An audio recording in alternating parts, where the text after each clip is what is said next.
हरियाणा निकाय चुनाव को लेकर एक बड़ी खबर। कांग्रेस ने तीसरे मेयर उम्मीदवार का ऐलान कर दिया है। पंचकुला से सुधा भारद्वाज होंगी कांग्रेस की उम्मीदवार। तो देखिए, तीसरे उम्मीदवार का ऐलान कांग्रेस ने कर दिया है। पंचकुला से सुधा भारद्वाज को उम्मीदवार बनाया है। सुधा भारद्वाज पर भरोसा कांग्रेस ने जताया है। इसके अलावा आपको बता दें कि अंबाला सोनीपत के बाद पंचकुला मेयर उम्मीदवार का ऐलान। सोनीपत से कमल दीवान कांग्रेस के उम्मीदवार हैं।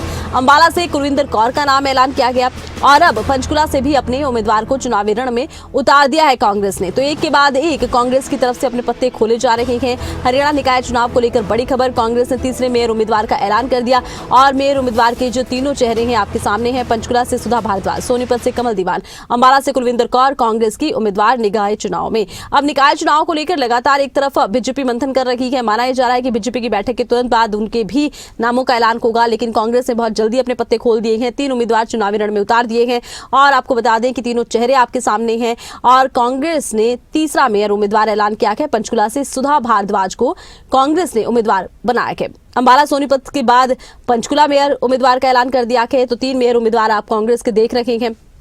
तीनों के नाम सामने आ चुके हैं। सोनीपत से कमल दीवान, बीच में आप फोटो देख रहे हैं, उम्मीदवार घोषित किए गए हैं। अंबाला से कुलविंदर कौर का नाम सामने आया है और इधर पंचकुला से सुधा भारद्वाज को मेयर चुनाव के लिए कांग्रेस ने चुनावी रण में उतार दिया है। बहुत जल्दी देखिए कांग्रेस ने अपने पत्ते खोल दिए हैं। इधर बीजेपी मंथन कर रही है। बीजेपी में पैनल तैयार है, केवल मुहर लगना बाकी है। बीजेपी की दिल्ली में बैठक हो रही है और जैसे ये बैठक खत्म होगी तुरंत बाद ऐलान कर दिया जाएगा कि किसे चुनावी रण में उतारेंगे। इस वक्त कांग्रेस की पंचकुला से मेयर प्रत्याशी सुधा भारद्वाज इस वक्त हमारे साथ जुड़ी हैं। सुधा भारद्वाज जी, बहुत शुक्रिया आपका कि आप जुड़ी और बहुत बधाई आपको कि ये मौका आपको मिला है। कांग्रेस ने आप पर भरोसा जताया है। क्या कुछ कहना चाहेंगे इस मौके पर? धन्यवाद। पहले तो सबसे पहले मैं अपने शीर्ष नेतृत्व का आभार व्यक्त करूंगी जी। अपना मल्लिकार्जुन खड़गे जी का जी, राहुल जी का, बीके हरिप्रसाद जी का, हमारे जो प्रेसिडेंट हैं नरेंद्र राव जी का जी, और नेता प्रतिपक्ष भूपेंद्र सिंह हुड्डा जी का, सांसद शैलजा जी का, सांसद रणदीप जी का जी, सांसद वरुण मौलाना जी का, दीपेंद्र जी का। अच्छा सुधा भारद्वाज जी, जैसे आप कांग्रेस से महिला प्रदेश अध्यक्ष भी रही हैं और एक इतनी बड़ी जिम्मेदारी आपने संभाली है और अब आपके ऊपर एक और जिम्मेदारी आ गई है, उम्मीदवार आपको बनाया गया है, तो ऐसे में कितनी बड़ी चुनौती आप बीजेपी को मानते हैं?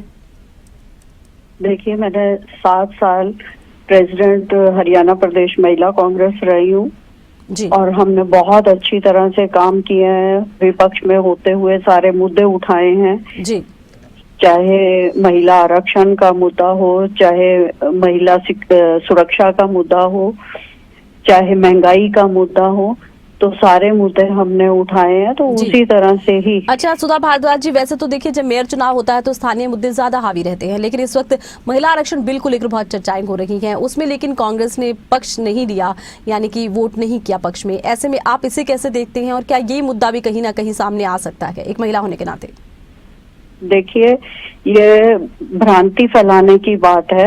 एक्चुअली में जो है महिला आरक्षण बिल जो है वो 23 में उस कानून बन चुका है जी, वो नहीं गिर सकता जी।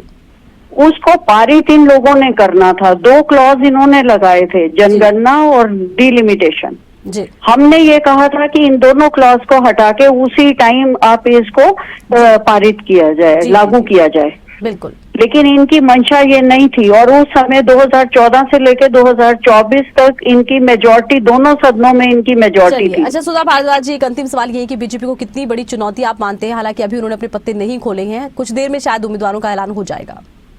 जी, देखिए, बीजेपी जो है वो डरी हुई है, इसीलिए उसको उम्मीदवार चुनने में बहुत परेशानी हो रही है। कांग्रेस ने अपने सारे उम्मीदवार जो हैं, तीनों के तीनों मेयर के उम्मीदवार घोषित कर दिए गए हैं और बहुत सारे मुद्दे हैं। सबसे बड़ा मुद्दा तो यहाँ पंचकुला नगर निगम का जो घोटाला है 160 करोड़ का जी, जो जनता का पैसा था, जनता के ऊपर इस्तेमाल ना करके लोगों ने अंदरूनी तौर पे उसे इस्तेमाल किया गया है। बिल्कुल, वो सबसे बड़ा वो है। तो और बाकी यहाँ पर देखते हैं इन चुनाव में।